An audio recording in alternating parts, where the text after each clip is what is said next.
Madison here with Health by Ratio. I wanted to jump on to this video, this live today, to talk about flat feet. For those of us that pronate, flatten out our arches, that's what we're talking about. And like I said, my name is Madison. I'm the founder of Health by Ratio. My team and I work 100% online with our clients on not just rehabilitating their body from chronic pains and injuries, but we help them progress and recondition their bodies back to full range of stable motion. We specialize in guiding people back to not just functional health, but also being able to be active and fit and progress in sports or just general fitness activities, whatever. We want to be beyond just like out of pain. We want to be functional and active. So that's what we work with, and we do it in a very unique way through our online platform. But I wanted to jump on to a topic that we help a ton of our clients on, which is this issue with flat feet. And so many of us, including myself, this is like I quote unquote have or really had flat feet. This is a common thing, and many of our clients deal with this. We tend to pronate.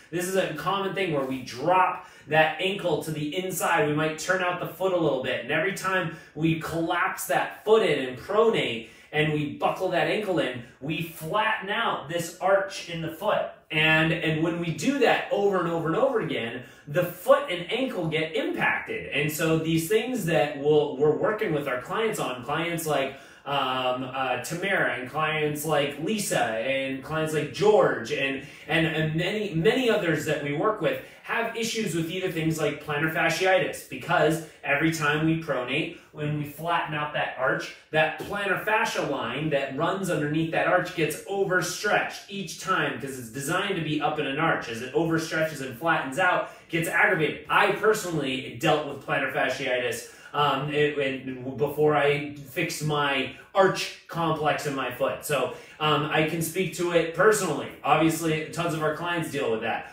Also, issues in and around the talus joint. That's a really common one. This talus spot, this bone right here, gets aggravated. We get this kind of pain to the medial side of the foot. That's a really common thing when we're pronating and flattening out our feet.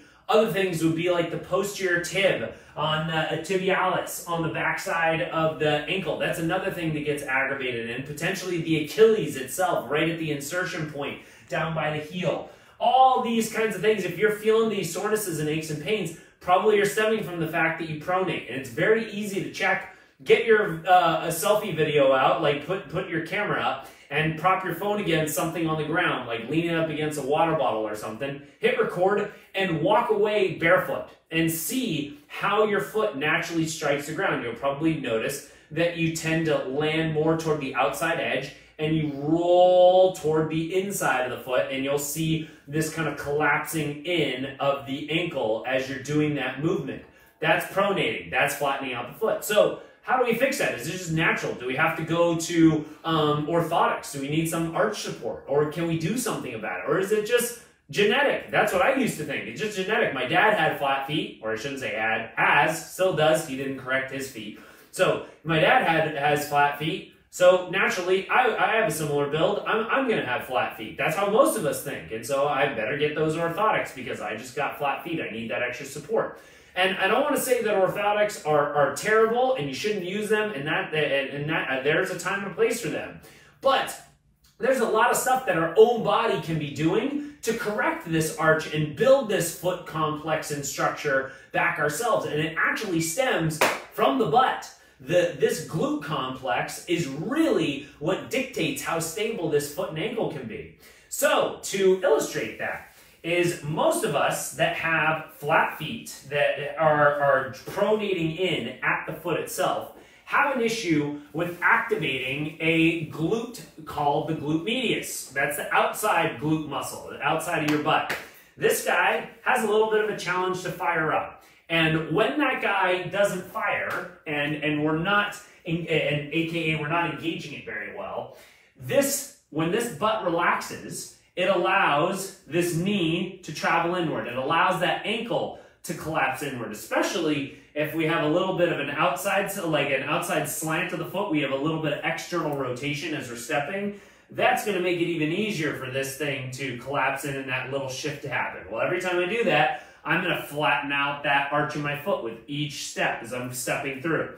Now, If I can turn this butt on though, my arch will re-pop up again. So if we look at this from the side profile, if we're just looking at my right foot in front right now, if I'm relaxed at this butt and I let my ankle relax, I collapse inward. And we can see right here, I don't have very much space off this ground right now. I'm pretty flat-footed right here. And I can feel where kind of the midline of my foot is kind of pressing up, or pressing down, I should say, into the ground.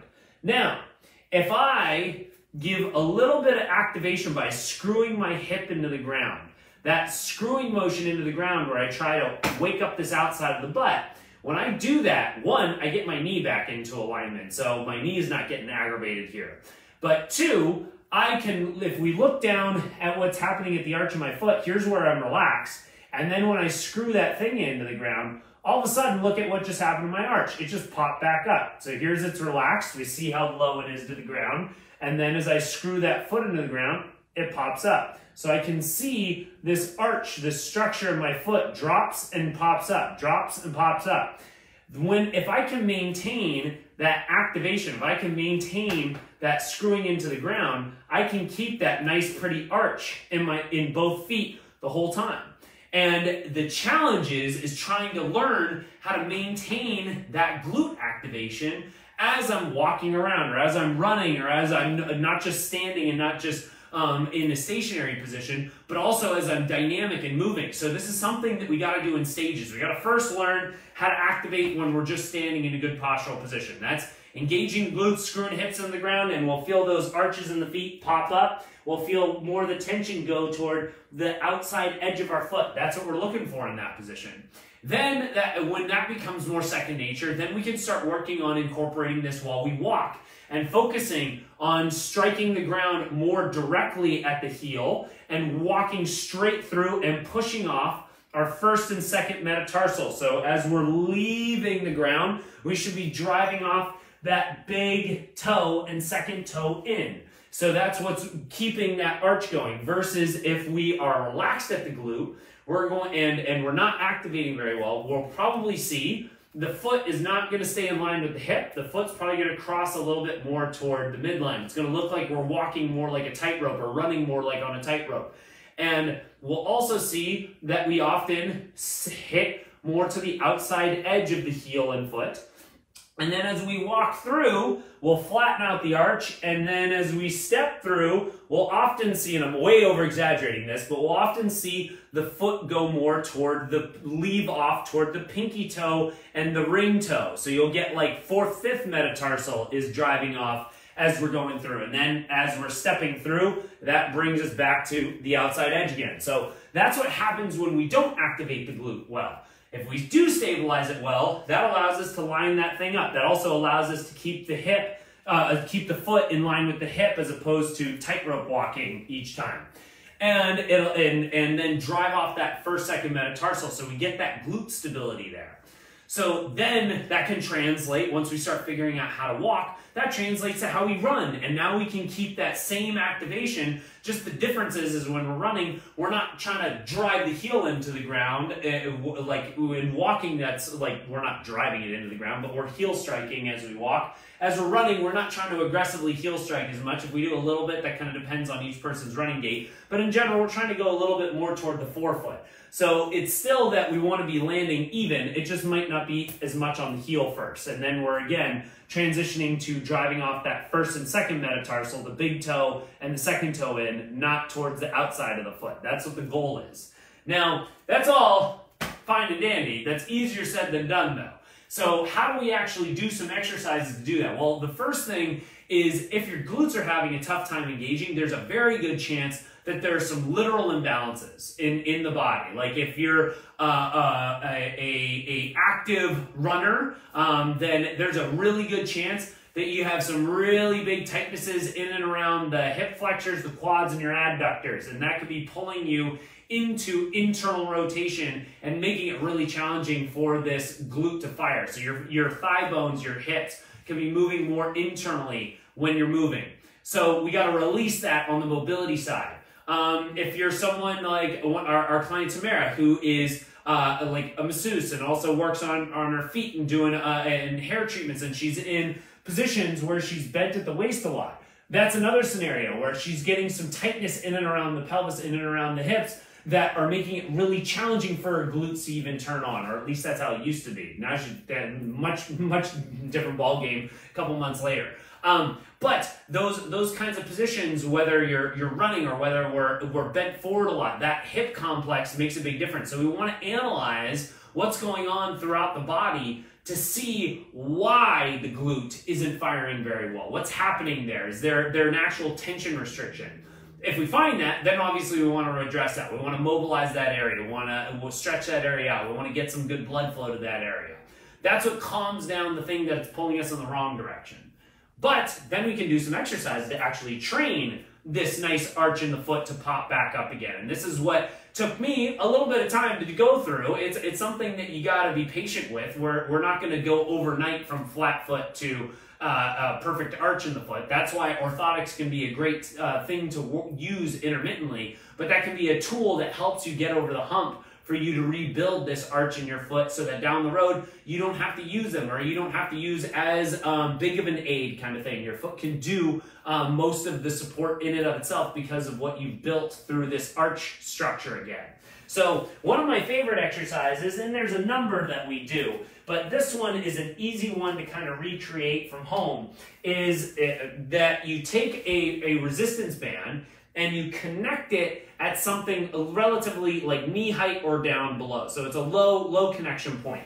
And we want to wrap it just about underneath the knee here and walk out sideways so that I feel a little bit of tension, wanting to pull my knee to the inside here.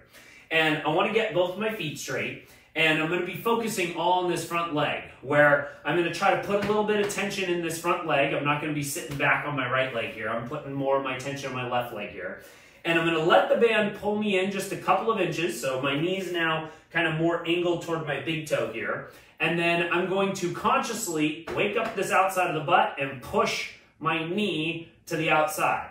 And the whole time I do that motion, I want to try to still keep this big toe, this first metatarsal, driven into the ground. I don't want that to lift up off the ground as I do this. So as I go in and then out, I will feel this butt fire up. And if I look down at my foot, I'll see when my knee goes in, my arch collapses down, versus when my knee goes out, my arch pops up. So similar, well, it's the exact same thing as when I go sideways right here. When my knee's in, you see my arch is flat. When my knee goes out, it pops back up. So by waking up this glute, I get way more of an arch popping up into this foot. I get more of a support structure in there. That's what I'm working on with that band. It's just making it a little bit easier for this butt to wake up because it has a tactile cue, it has a physical cue that I'm fighting against. That band is trying to pull me the other direction. So by me naturally fighting it,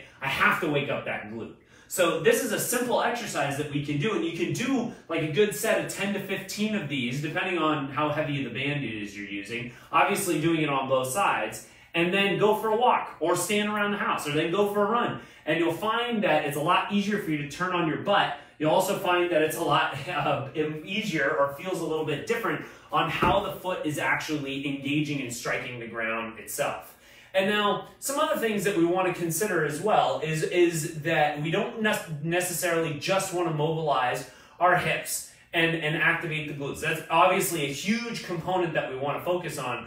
But over time, when we are having really big tendencies to pronate, and we have really big tendencies to flatten out that arch in the foot, that area gets really gunked up, gets really bound up, it gets affected. So it also behooves us to spend some time on actually trigger pointing underneath and rolling out this actual arch of the foot itself. And we can do this just in like actually sitting on a chair, placing this guy underneath the foot, and then just leaning on top of this. And once we find those good tension areas that hurt so good, just wiggle our toes, go up and down into this motion.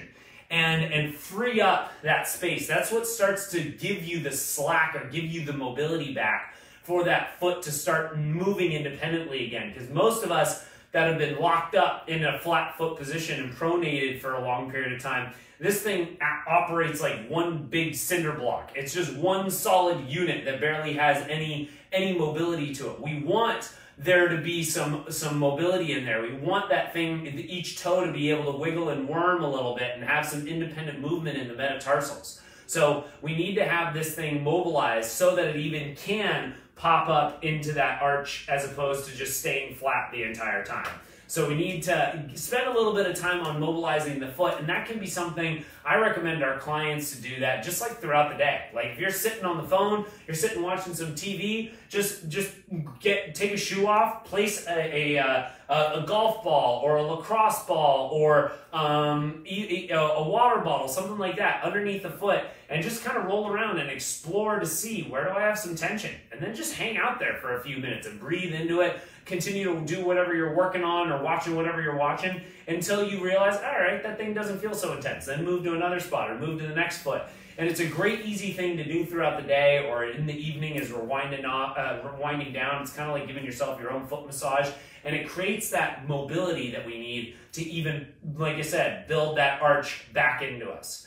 Now, if you guys want some additional help on this, like if you want to understand, well, I want to know if my glutes are actually firing, and if they aren't, and what's pulling on them that's preventing them to fire, and how does that translate to what's going on with my feet, and how do I build up this arch and stabilize it better, and get out of these bouts of plantar fasciitis, or how to take some pressure off that talus bone, or how to take pressure off of that posterior tibialis. If you guys want some assistance with that, that's why we offer our free consultation calls. We have two. You connect with us for free initially, where we just download with you on what's been going on with your body, and we want to understand what's worked for you, what hasn't, what are the traumas that your body's been through, what your goals are in terms of where you want to go, and then if it's appropriate for you, we set you up with a follow-up video assessment, also a free call where we connect with you over a one-on-one video to analyze how this body is functioning from head to toe. We put you through a number of assessments, so we're not just looking at certain components, we want to look at the whole body in unison. And we can see where this thing is getting pulled on and why these glutes are shutting off and why that foot is collapsing and how we can actually go about fixing it. So if you're interested in booking that call, they're free. So we'll attach our calendar so that you can pick a date and time that works best to connect with our team. We'd love to help you out, well, just the same way that we've done with our clients. But even if it's something that we don't work together on, we want to just give you some amazing information on your body and help you create a game plan on how to mobilize this body back to full range of stable motion. We do that all for free on those calls. So I'd love for you to take advantage of that. If you have any other questions, though, also on other spots of the body, you have any other ideas on other topics that you'd like to hear us do Facebook Lives or Instagram Lives on in the future, let us know. We're always interested in hearing, so feel free to send us a direct message. Feel free to shoot us an email, or you can throw us a chat in the comments. All the above. Just communicate to us and let us know what topics you'd like, and we'd love to help out. Outside of that, I hope you guys enjoy the rest of your weekend. We'll talk to you soon.